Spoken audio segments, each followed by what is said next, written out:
Hello there. This is the third lecture, which will go along with Module 3 and Chapter 3 in the textbook. Today we want to talk about strategic marketing planning. This is sort of what I call the 30,000 feet view of marketing. It's not what you'll be dealing with the first day on the job, but you should get a perspective of where you fit into the overall marketing operations of a company. First, I want to talk about something called the three C's, and these are strategic. For instance, first C is your company. What does your company do? What are its core competencies? You generally don't want to go outside your company's core competencies. We also want to look at customers. Who are your customers, and where are they? And this is obviously very important if you want to sell them. You need to find who they are and where they are, and it is not to be taken lightly. And also, why are they your customers? Why is it that they keep coming back to you? What are you offering that benefits them, that appeals to them? And that's also very important. And the last strategic C is the competition. Who is your competition? And you have direct competitors and you have indirect competitors.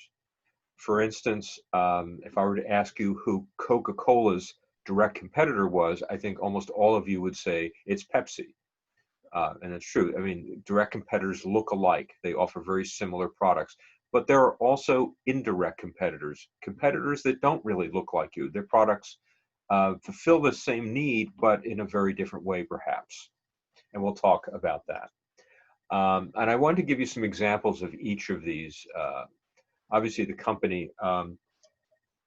Now, first example I'm giving is Pearson, and this is from years ago. Pearson is, as you probably know, a textbook company.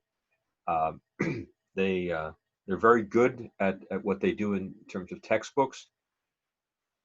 A while back, they actually started to expand, and it was for educational support materials, and they started developing interactive programs, and they started to develop video games, and they expanded in that area. Unfortunately, that was not their core competency, and what they had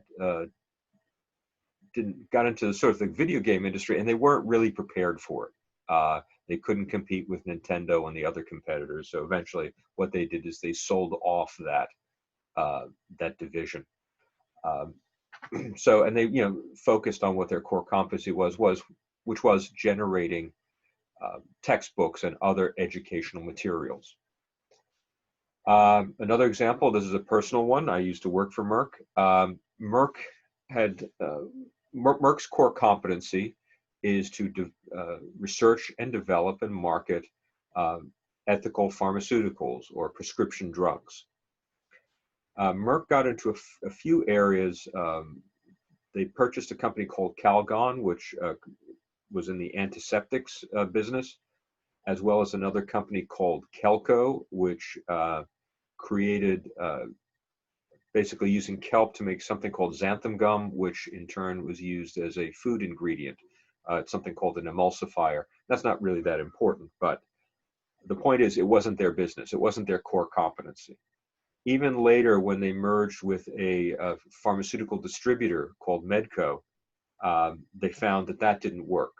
They had conflicting cultures.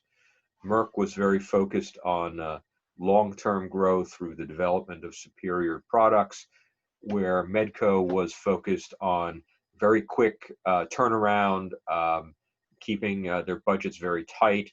And it was a conflict of corporate culture, and I actually experienced that from both sides of that company. It was kind of an interesting experience. I won't give you the whole anecdote because of time, but I've learned that different companies have different cultures, and they don't always mix.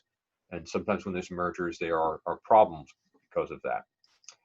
Another example is General Electric. Now, General Electric is different than the previous two examples in that their core competency that they've worked at is to learn how to manage diverse types of businesses.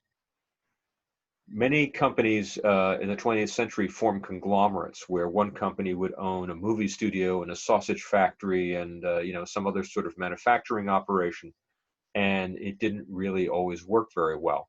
General Electric is one of those exceptions. They actually um, developed the skills for uh, developing people to manage different types of companies, and that could be almost a course in itself. Anyway, I mean, General Electric, will buy and sell maybe 30 other companies a year, and that's kind of extraordinary. In more recent years, they haven't done quite as well. There were some companies that they purchased, and they didn't really um, do very well. They purchased a company called Kidder Peabody, which was a Wall Street company, and they really didn't know how to operate that. It was a completely different environment. So General Electric has had a lot of successes, but they've also had a few failures. And it's when they went outside their core competency. So, customers, you have to know who your customers are. And you see that there on the screen, the name Ravenclaw, that's taken from Harry Potter. That was actually a code name. I was doing a consulting project for a biotech company, and under a confidentiality agreement, I can reveal their name, but I can't reveal anything about them, or I can talk about them, but I can't reveal their name. So Ravenclaw was not actually their real name, but they were a company. I remember the first night, we had a lot of night meetings. The first time I met with the CEO and the chief technology officer, they were explaining their business, and they had a very sort of a nascent business plan. And the technology guy in particular was very excited about the technology. He said, this is going to change everything. This is a game changer. It will completely decimate the pharmaceutical industry. And I had to stop him and said, no, this will not decimate the pharmaceutical industry. I'm not denying the power of your processes and your technology, but you have to understand that the pharmaceutical industry, those pharmaceutical companies, are actually your customers. You do not have the capability of taking them over. You have an amazing research and development process, but you're going to go to them. And I had to explain to this guy who his customers were going to be. And he didn't come from that industry. He had, he was a physicist, and he had developed an amazing process, but I had never seen anyone so disconnected from who his customers were. And we fixed that fairly quickly, and that and they went on to a certain amount of success after that.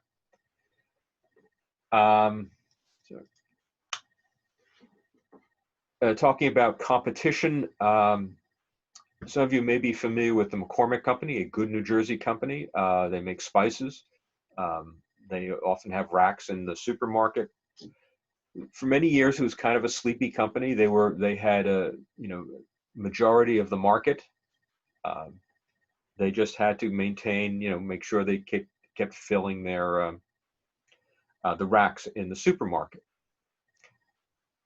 Then they discovered that they were getting some competition, but it wasn't obvious who it was. There wasn't an up-and-coming spice company. They started to see their market share drop. They started to see their take a hit on their revenues. And they did some market research and discovered who the competitor was. And it wasn't another spice company. It was actually Lipton onion soup mix. This dehydrated mix that you could make onion soup with. But a lot of people were using it to make dips and other, putting it into meatloaf and putting it into other things as a way of seasoning their meals. My own brother would use it to make onion dip for parties. And this sort of woke them up, and they realized their competition would not look like them. And as a result, some of you may be familiar with McCormick's Grill Master line of seasonings, so packaged seasonings for the grill. And this was a direct result of them discovering who their competition was. And so they tried to create a more all-in-one type of product that had multiple seasonings in it that could be used on various types of meals. So, and they learn, they learn from their mistake, and they've been very successful ever since. So it's important to understand what your company's competencies are, who your customers are, and who your competitors are. And that will inform a lot of your strategic decisions in marketing. There are 3 levels of business planning that there's obviously the strategic level. This is the 30,000-foot view. And this is where you define the mission of your company. What does your company do? What is it how does it going to serve customers? You also want to evaluate the internal and external environment of the company. Set organizational or sales business unit objectives. And you want to establish your business portfolio. Very few companies have only one product. You will have a portfolio of products, and you have to decide where you're going to put your resources, how much, or maybe are there products in your portfolio that you might want to actually get rid of or sell off or close down. And you want to develop growth strategies. How are you going to grow your company? Will it be through acquisitions? Will it through new product development? Will it be through market development? You will have to do these at a strategic level. When I say you, I mean any given marketing executive. When I talked about portfolio management a moment ago, a business portfolio is a collection of businesses and products that make up the company. I talked about General Electric. It had an extraordinary business portfolio. If you look at the products that General Electric makes, it includes things like, yes, light bulbs, but also freight engines, jet engines. They got into financial services. I think they got out of financial services, but they can get in and out of various businesses. They've got into the pharmaceutical. They dipped their toe into the pharmaceutical industry a bit. As well as various energy industries, wind and solar and so forth. And they looked at their portfolio and decided where they were going to invest and where they were going to pull back. And you do that through an analysis. You evaluate those businesses and products. What are their profitabilities? What are their growth potentials and so forth? One of the tools that we can use to do this is something called the Boston Consulting Group's Growth Share Matrix. Now, this is presented in a grid, and you can see in this grid, the horizontal axis is the relative market share. And I just put high, low. There are no numbers here because growth share, let's say you have a 10% growth share. Is that a high growth, market share? I'm sorry. Is that a high market share or is that a low market share? And it depends upon how many competitors you have. If you have 1 or 2 competitors, it's not really that impressive. However, if you have 100 competitors, having 10% of a market is extraordinary. So it really depends upon how many competitors you have. So, so we look at that horizontal axis and evaluate, are we in a high market share or low market share situation? The vertical axis is the market growth rate. Is this market, the demand for this type of product, growing at a high rate or a low rate?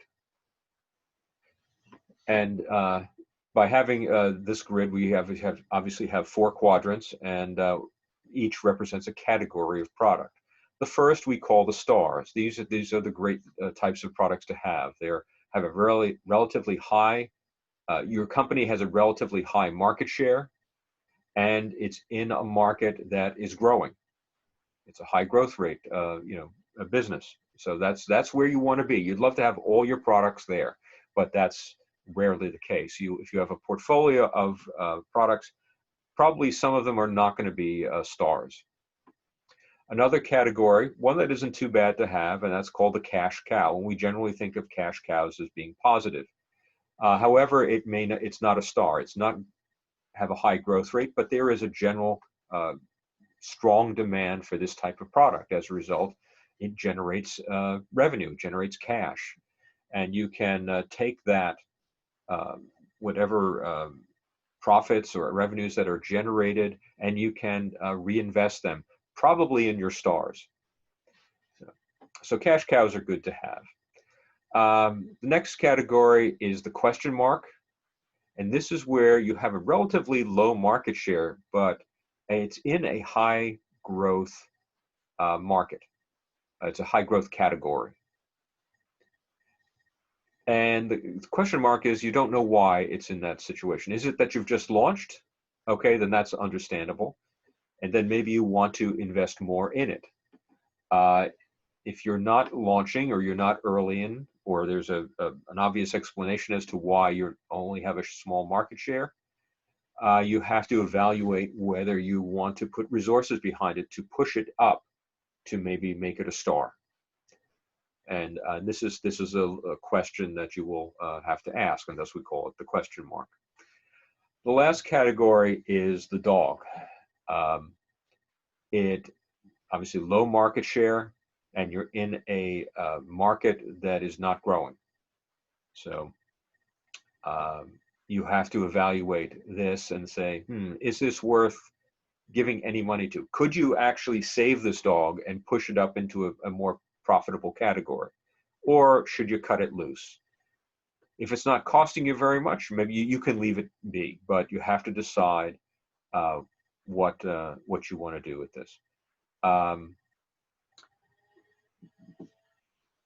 Jack Welch at General Electric, he was the CEO of General Electric for about 20 years, had a rule. And he said, essentially, if there was a product or product that GE had, and it was not number one or number two in the product category, his rule was, you either have to fix it, sell it, or close it down. And that seems like a rather simplistic rule, but it generally worked for him. General Electric had a significant growth significant growth under Jack Welch's leadership.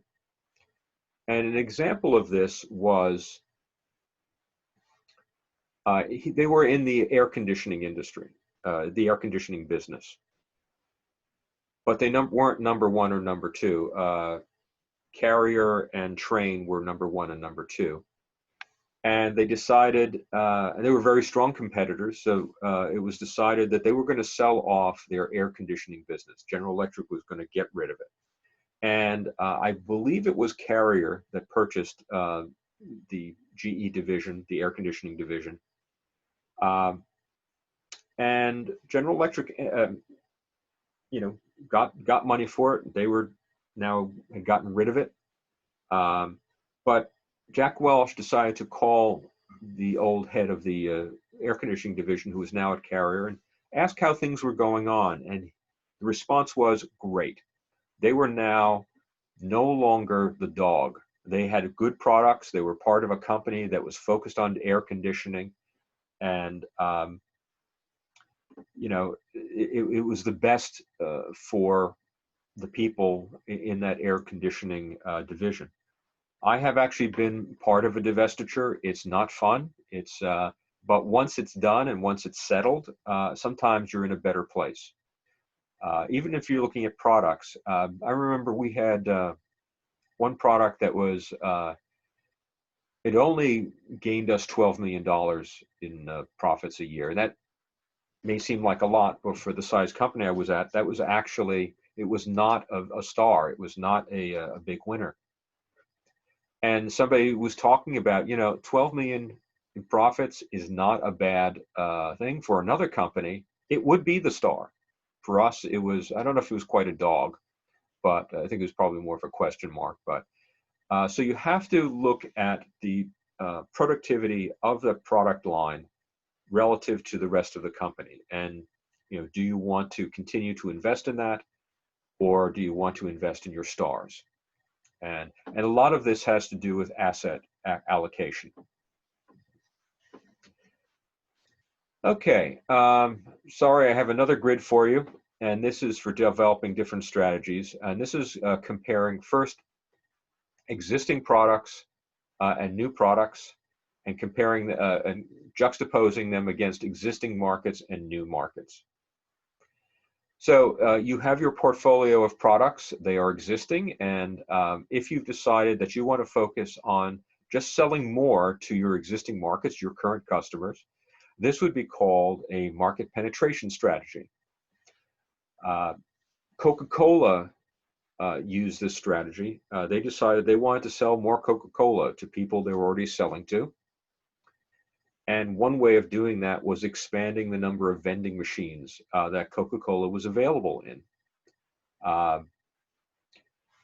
For example, and sell it in places they didn't ordinarily sell it in. I remember I was working at one university, and they served Coca-Cola in the cafeteria, but when the cafeteria was closed, you could also get bottles of Coca-Cola out of a vending machine, and then across the hall, you could also get cans of Coca-Cola in a vending machine. So that was highly saturated.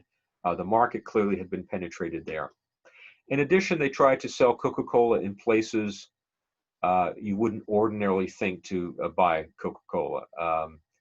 Places like hardware stores and Home Depot and office Staples and Office Max and other places like that.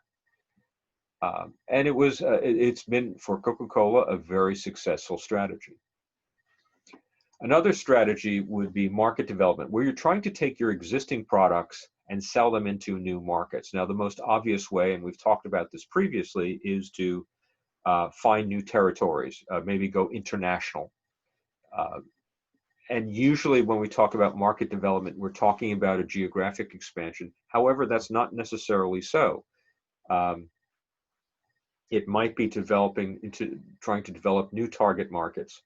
For instance, a Home Depot initially realized that, well, most of their customers were men. Many of the home improvement projects involve women, and they actually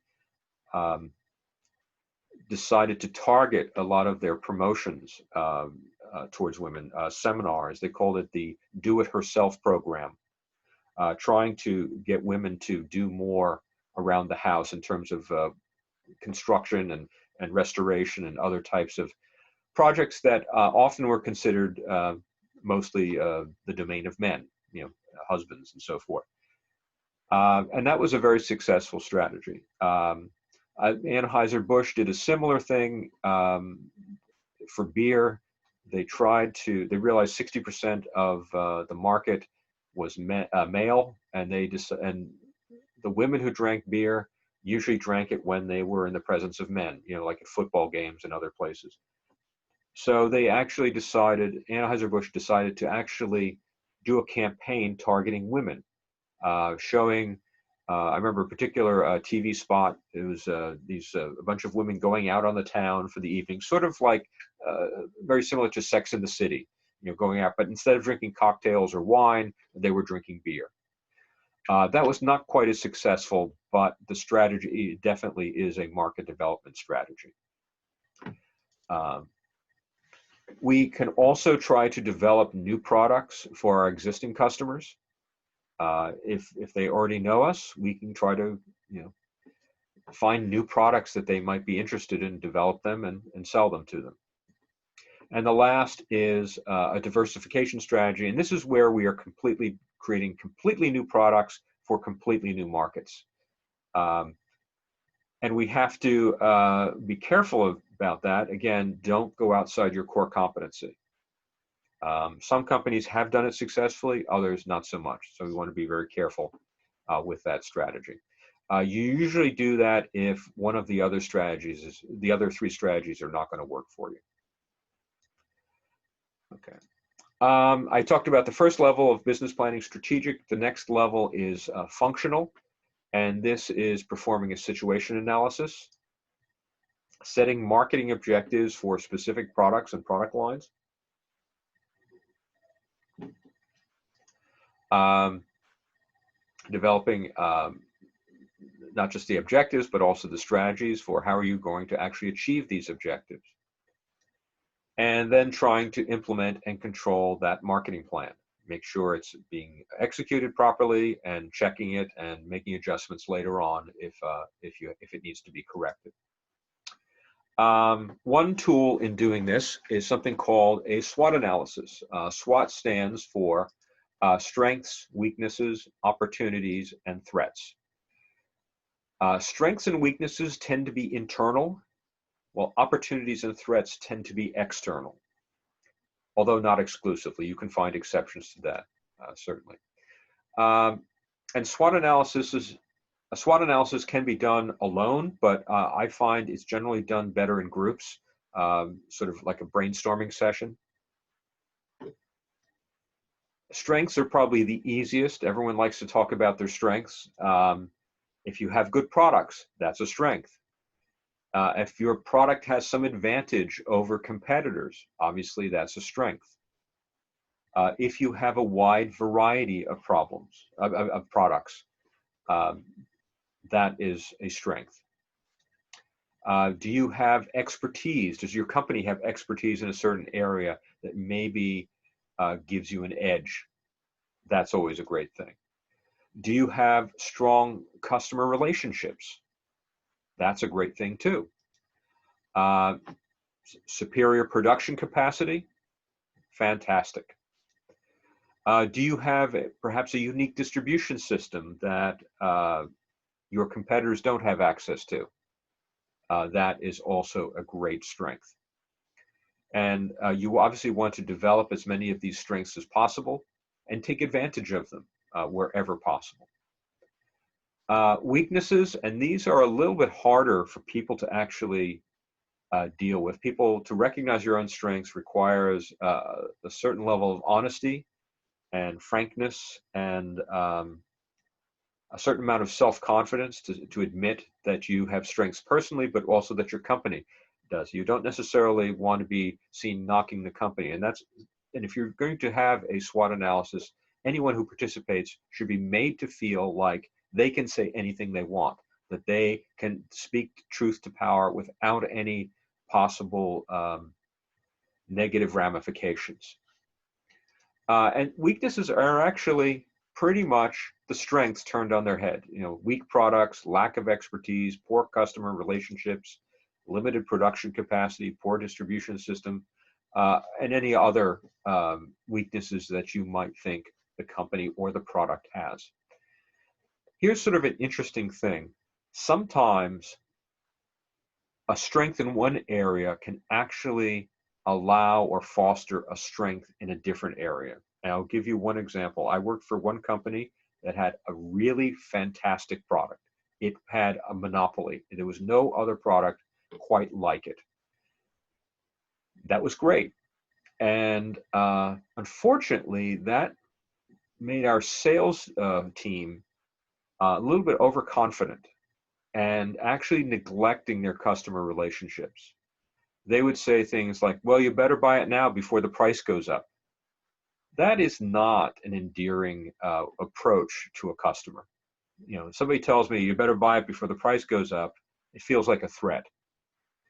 And of course, we eventually did get a really strong competitor from a company that was very competent. Their product, as much as we denied it, their product was really just as good as ours. And all of a sudden, our salespeople had to focus a lot more on developing those customer relationships. So you want to be careful there about not letting a strength in one area make you neglect another area. Opportunities, and these will again tend to be external. You may have, well, this is actually more internal, but introducing new products, that is an opportunity. If you have new products, that's an opportunity to revisit old customers, perhaps visit new customers. Entering a new market, that is certainly an opportunity if you're using a market development strategy. If you discover that some customers' needs are not being filled, that is an opportunity to, if you have a product that can fulfill that need, take advantage of that. That certainly is an opportunity. Some positive change in the environment. Now, we talked about the environment previously, not necessarily in terms of just weather, but we talked about the economic environment, technological environment, social environment. Is there some positive change in the environment? Now, when I say positive change, I mean for your product. For instance, at the time of this recording in June of 2020, we are in the pandemic, and we have been for the last few months. This was a positive change for people who developed something called PPE, personal protective equipment, masks and face shields and gloves and things like that. There was a huge demand for Zoom, which I'm using to record this lecture. Their stock went up, their sales went up tremendously. So while in general it was a negative environment, a negative change in the environment, for certain products it was a positive change in the environment. Obviously, for yet other products it was a negative change in the environment, certainly restaurants and airlines and so forth. But for certain products it was positive, and that was an opportunity, and certainly those companies took advantage of it. The same can be said for 9/11, when that is an extraordinarily negative event.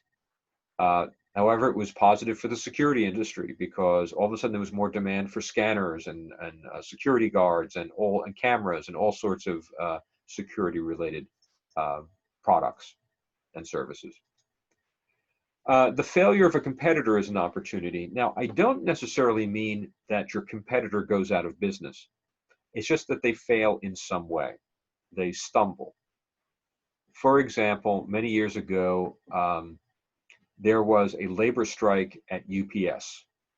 UPS delivers packages, and this was an opportunity for their competitors.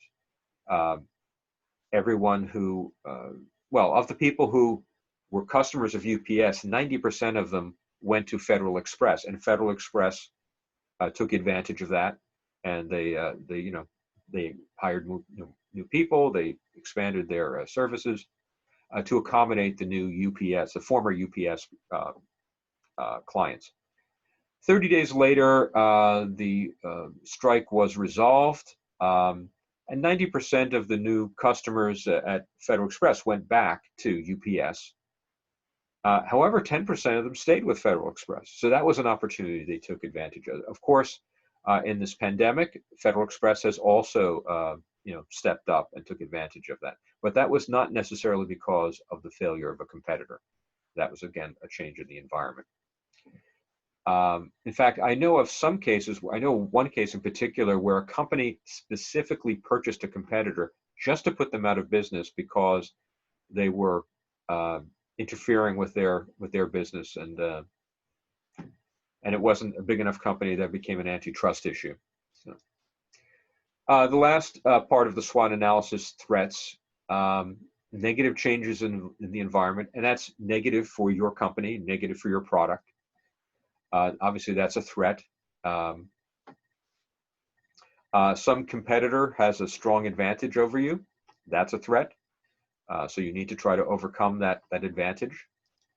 If there is market saturation, sometimes there are certain markets that are completely saturated that people don't really want to buy more. An example of this would be shaving cream. Shaving cream is a fairly saturated market. It's going to be very difficult to grow that market because compared to maybe a couple decades ago, a lot of people are shaving less. As you can see, I don't shave the way I used to. And those people who do shave, it'd be very difficult to get them to shave twice a day. That's pretty rare. So that is a saturated market, and so that is a threat. Really, the only way to grow there is to take a market share away from a competitor. But that's another topic we'll talk about at another time. An introduction of a competitive product. Obviously, a competitive product coming into the market is going to take market share away from you, and that is a threat. In some cases, it's absolutely devastated a company or product line. For instance, the invention of the internet completely decimated the fax industry. This is particularly in technology areas. So that is obviously a negative thing. Okay. Again, back to the 3 levels of business planning. The 3rd level is the operational planning or the action plan. And this is where you get down to the nuts and bolts of a marketing operation. This is where you assign responsibilities. You assign people, this person's going to do promotion, this person's going to do sales, this person will do this or that. You create timelines when things actually have to occur. Many things are multi-step or multi-stage projects, and so we'll develop our product by this point. On this date we're going to do some market testing. On this date we're going to shoot a commercial. On that date we're going to launch, and so forth. You also need to set budgets and work within those budgets. Determine what measures and controls are going to be used for judging the success or failure of a product, or if you've achieved a percentage of a sales target. In some classes, I have actually given team marketing projects, and one area that I find that some students have a lot of trouble with is understanding the concept of an objective. And you must set an objective, and it usually needs to be numerical, either a sales target or a profit target or some other measurable or testable objective. And this is where the measurements and controls come in. And you need to measure what you're doing, and that will tell you if you are being successful or not. And especially when you compare what your resulting measurement with your original objective. So if you set a target for, let's say, $100,000 in sales, and you accomplish $80,000 in sales, you measure that and you realize, oh, you came up short against your objectives, and then you have to start look back. Why did that happen? Was it an external environmental issue? Was it an internal issue? And this is very important. Measurement is very important, particularly in operational planning, and you never kind of want to forget that. I often on marketing plans that students give me, in the objective sections, they would just put what they're going to do. No, it's not what you're going to do, it's what you need to achieve with whatever you're going to do. All right, obviously you can't ask me questions during this recording. However, you can email me other questions about this topic, and I hope that you do. I really want people to contact me and make sure you're absolutely clear on everything that we've covered in this lecture and the other lectures. All right, take care.